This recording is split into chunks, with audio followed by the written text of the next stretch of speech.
Comment ça va d'abord? Ça va, ben là pour l'instant je commence à faire de la musculation, je commence à travailler.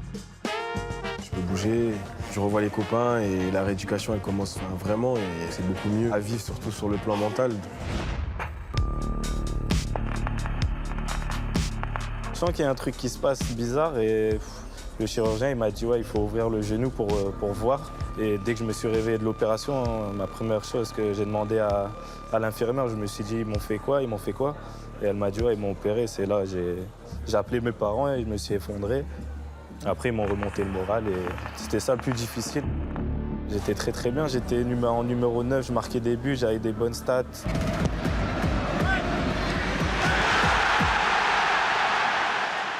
Et c'est vrai que ça m'a coupé en plein vol et c'est ça ce qui m'a fait le plus mal.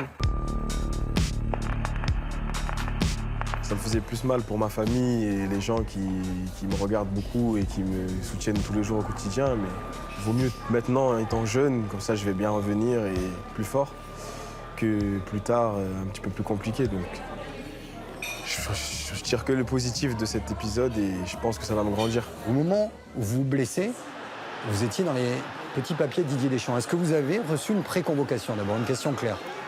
Non, ça serait mentir de dire que non, j'y ai pas pensé ou de parler des médias ou des autres. Enfin, j'ai été proche, mais proche sans l'être. Mes priorités, c'est de recommencer à marcher bien, s'emboîter et de continuer à soutenir les copains pour qu'ils finissent le plus haut possible, puisqu'on a encore à espérer dans ce championnat, je pense. Vous faites nul à l'aller contre Paris, vous les battez au retour et vous êtes là. On se dit que tout est possible sur cette fin de saison. Ils sont pas à l'abri d'un faux pas. On a vu il y a quelques semaines, ils étaient à 2 doigts de commettre un faux pas à Metz.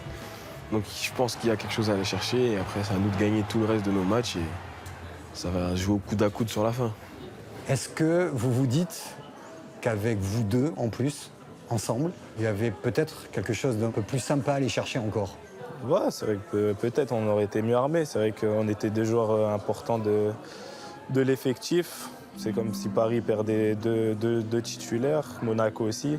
Ensemble, fort comme on a été au début de saison, tous au complet, ça créait une sorte de concurrence à l'entraînement, donc tout le monde se surpassait, il n'y avait pas de place acquise et on était tous au top du top, on va dire, et je pense que on aurait pu aspirer mieux, mais je pense que c'est déjà super bien ce qu'on fait, c'est historique pour le club.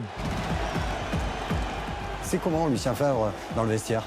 Il est quoi? Il est drôle, il est détendu, il est un peu fou? C'est un mélange de tout. Il sait rigoler quand il faut rigoler, il sait être sérieux quand il faut être sérieux. Il sait taper sur les doigts quand il faut taper sur les doigts et il sait être foufou quand il faut être foufou. Enfin, lâcher la pression. Mais franchement, avant d'être un coach, c'est une très bonne personne. À ses côtés, j'ai beaucoup appris. C'est un très gros talent. Devant le but, il rigole pas, c'est au fond, c'est un tueur. Il lui en faut pas 15 pour marquer. C'est ça qui m'a impressionné chez lui. Moi, quand je suis arrivé, j'avais les étoiles plein les yeux.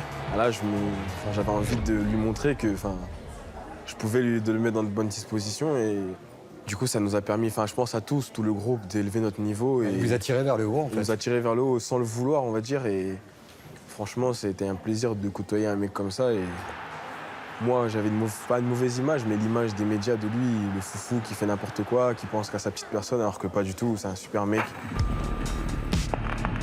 On l'a rendu meilleur, il nous a rendu meilleur aussi. Et c'est vrai qu'à Paris, sa situation est un peu compliquée. C'est vrai que s'il revient à Nice, ça serait magnifique.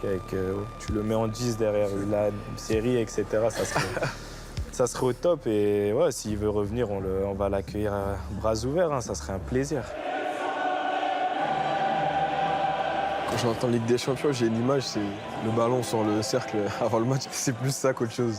Mais moi, pour l'instant, je vais le vivre plutôt en tant que supporter, là, dans un premier temps. Et j'espère qu'ils vont tout faire pour se qualifier, pour qu'on fasse vivre à ce club et cette ville quelque chose d'extraordinaire. Nice peut se mêler encore à la lutte pour le titre l'an prochain? C'est ça l'objectif. On a fini 4e. Maintenant, on va finir dans les 3 premiers. Maintenant, l'année prochaine, c'est encore de faire autant ou voire mieux. Vous serez là l'an prochain, il n'y a pas de souci, Alassane. Comment? Moi, je serai là. À la reprise, vous êtes là, il n'y a pas de... Moi, je serai là, normalement. Vous êtes en contrat, je sais. Je suis sous contrat longue durée et ça fait 3 ans que je suis là. Je me sens bien ici. Toute ma famille se sent bien. On sera là. Ouais, moi, je serai là. De toute façon, je peux pas aller bien loin avec mon genou. Mais au-delà de ça, j'ai signé un contrat avec l'OGC Nice et je me sens très bien ici. J'ai découvert des mecs super, dont Alas. Et tant que l'aventure, enfin, le rêve peut continuer à durer, on va continuer. Et essayer de confirmer et pas laisser une image de dire c'était un coup de chance. Non, montrer que ce qu'on a fait, on a été le chercher et qu'on le méritait.